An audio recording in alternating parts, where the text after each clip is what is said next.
Hey there, Edgar community. Megan, your onboarding coach, coming at you today to talk a little bit about one of the most frequently asked questions I get when I do onboarding calls with the MeetEdgar software. And that is, when the heck should I post on social media?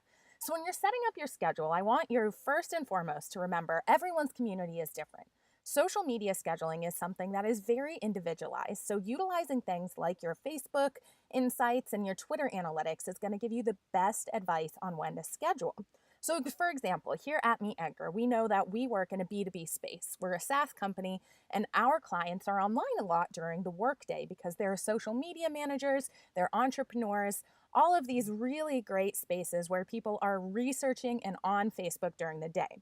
So, we find 4 p.m. is our most sought after time when people are on Facebook. So, we're going to post some of our most convincing and most value added blog posts at that time. So we're knowing that people are going to get to see those.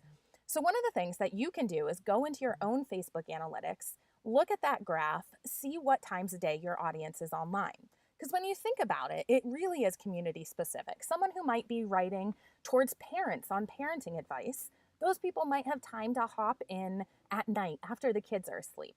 Whereas someone who is more of a business person and who checks social media only in the mornings might go ahead and have more time to read their news in the morning. So, again, going into your analytics is going to be your best bet. Another really great thing to remember when setting up your schedule is it's all experimental. Nothing you put on your Edgar schedule is set in stone. And we want you to build up over time this really awesome community where you're able to see what categories and what types of posts work best at each time of day. One thing you can do in Edgar in order to gain that information is start looking at your link shortening stats. So in your Edgar settings, you can hook up a Bitly account, a Rebrandly account, or use our really great one, ed.gr. The benefits of doing that is it'll actually pull in your click rates to your history tab. So if you click history on any post that has a URL in it and you're utilizing the ed.gr link shortener, it'll actually go ahead and tell you the amount of clicks that each post received. So you can start to use that alongside your Facebook analytics and Twitter analytics to see, hey, it looks like when this blog post was sent out in the morning, it only got 10 clicks. But look what happened when it was sent out at 5 p.m. It got 30 clicks. So you can gain that information and say, even if my audience is online more in the morning, maybe they want to see shorter information like quotes or images because they don't have a lot of time to actually click through and drive that traffic to your site. So get creative and get really specific with your audience so you're making sure you're showing up for them when they're online and they have time to do things rather than you having to stop your day and get outside of your business in order to post. I also wanted to say, if you don't have a lot of information in your insights or analytics at this time, we do have some really great places for you to start. There are a ton of studies out there that have some really great initial starting points. So I'm going to read those off to you here now. The best time to post on Facebook has been found to be Wednesdays between 1 and 3 p.m.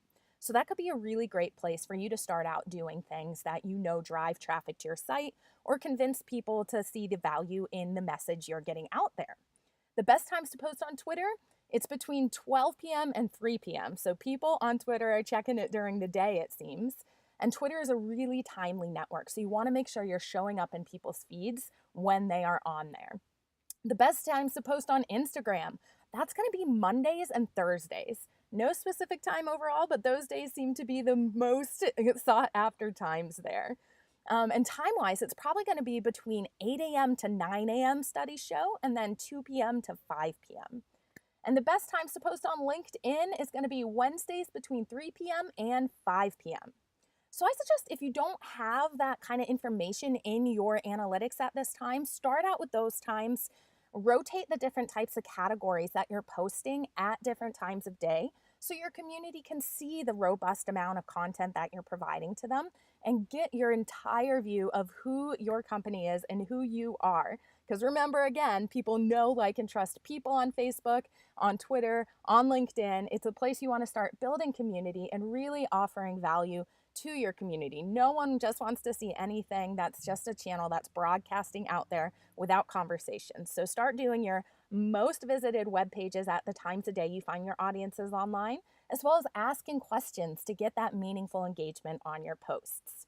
If you do have other questions about scheduling in social media, make sure you pop into our help center. We have some really great articles upon how to utilize your Facebook analytics and your Twitter analytics to the most and best ability, as well as some example schedules right in our help center, depending upon your goals.